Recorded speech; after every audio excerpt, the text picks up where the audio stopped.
organization for a long, long time, pretty much since its inception. I get to see people some of whom I've known for probably 15 years on the streets.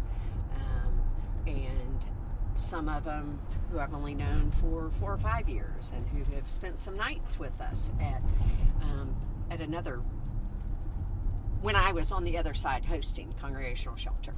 And so it's just, it's everything. It's everything. And it's only frustrating and upsetting when we can't make ends meet and we can't provide for everybody on a given night. Our primary job is just connect unsheltered people with churches and church volunteers, congregations that want to serve those unsheltered people for one night at a time. Great. I said, hey. Hey, Sonia, you want to come in this way, babe?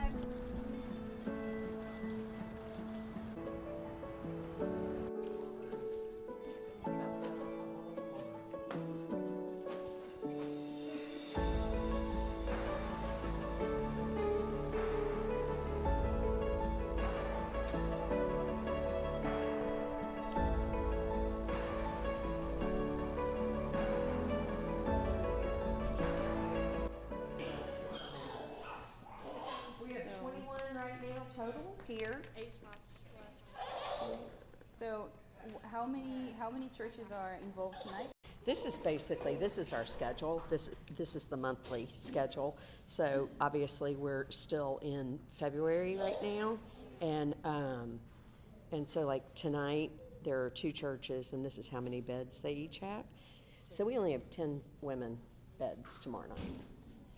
And there are likely to be 25 people, so we have to do a lottery. We use a website that does a random number generator, and we give each person a number, and then we just blindly choose numbers and then see who that correlates with. And so one of the great things about Room in the Inn is that it's all volunteers. Can you introduce yourself? My name is Betty Jo Dulaney, and I am with Calvary Episcopal Church, and I am honored to also be on the Room in the Inn board. Okay. We're picking up our guests from Room in the Inn Memphis to take them back to our new Welcome Inn, where they'll be able to spend the night tonight, have dinner, enjoy a little bit of fellowship, and then have a safe place to sleep, and then breakfast in the morning, and then they'll spend another night at a different Room in the Inn church, hopefully tomorrow. Okay. How long have you been doing this? Calvary has been hosting for 9 years.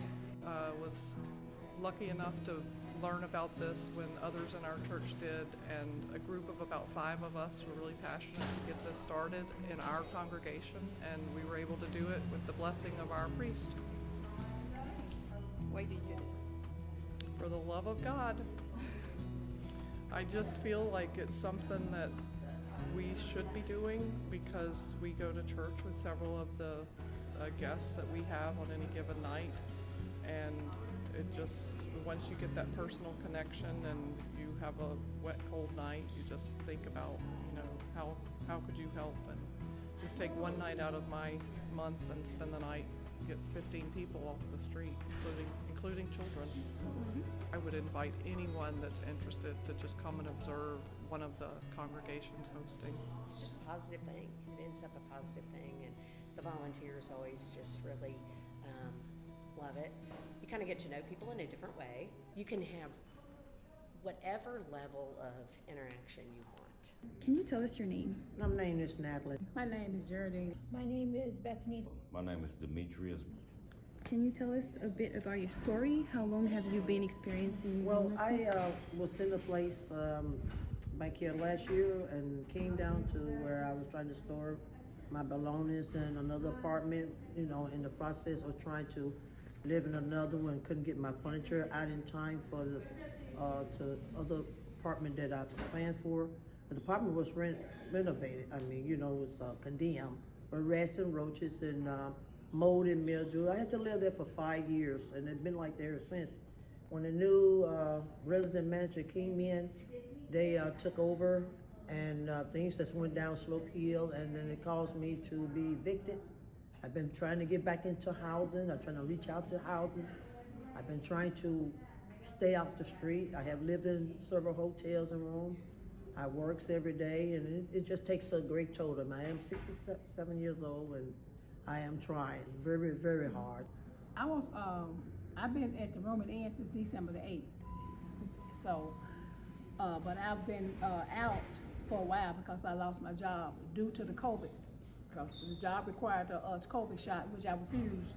So they had to let me go. So I left my 401 and I left. And when the money ran out, I ended up on the streets. So I ended up here. So.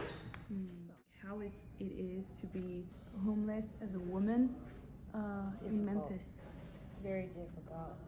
There's a lot of people, a lot of guys out here that try to holler at you or try to get you to do this or try to do this, and you just gotta make sure you watch your surroundings, you know.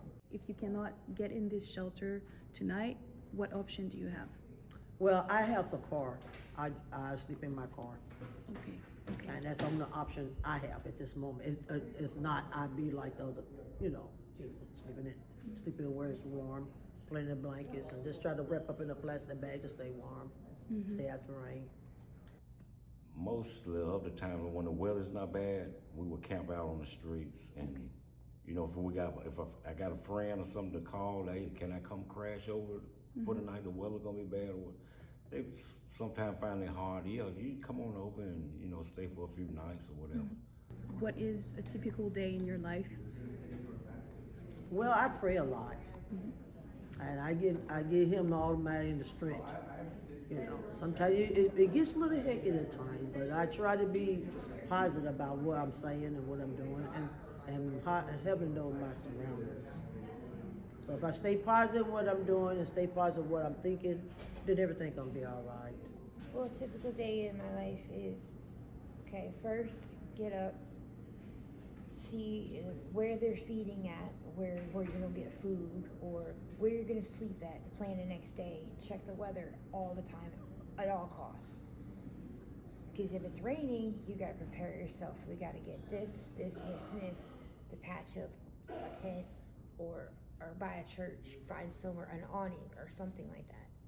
And everybody goes in groups. We set a group for each person. Each person goes in different groups. You always stay in a group because that's how you stay safe. Well, I try to stay positive and do positive things and stay away from negativity, because negativity can easily become a part of your day's routine. So I just go to the library or find something that some kind of little jobs on the street. Somebody, hey, you need some help or something, so jump on the truck with them and they'll take me to work or whatever. So that's what I do mainly in the daytime, just to stay positive. Do you have anything to add? Do you have a message or something that you want to share? Just open more shelters. Some of the ladies, like I said, it's not fortune. Open it up and let them, get them off the street. It's not good for a woman to be out there on the street, especially at night and it's cold. Okay. But like I said, I work. And that's my motivation. If I didn't have that, I don't know what I would do. I'm just on here, to seek housing. Hopefully, I'm, certain housing that I can, back in the days, I can pick up the piece and move on. That's my motivation. We need help. Roman Inn need help. Great job for what y'all doing, but y'all can't do it all.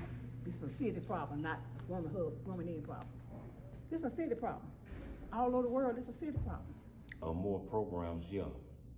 Can't leave that out. More programs that open up to the homeless and help them like they help people with income and getting income. People with no income, help them the same way. Have no differences in the person that get income. That would be nice.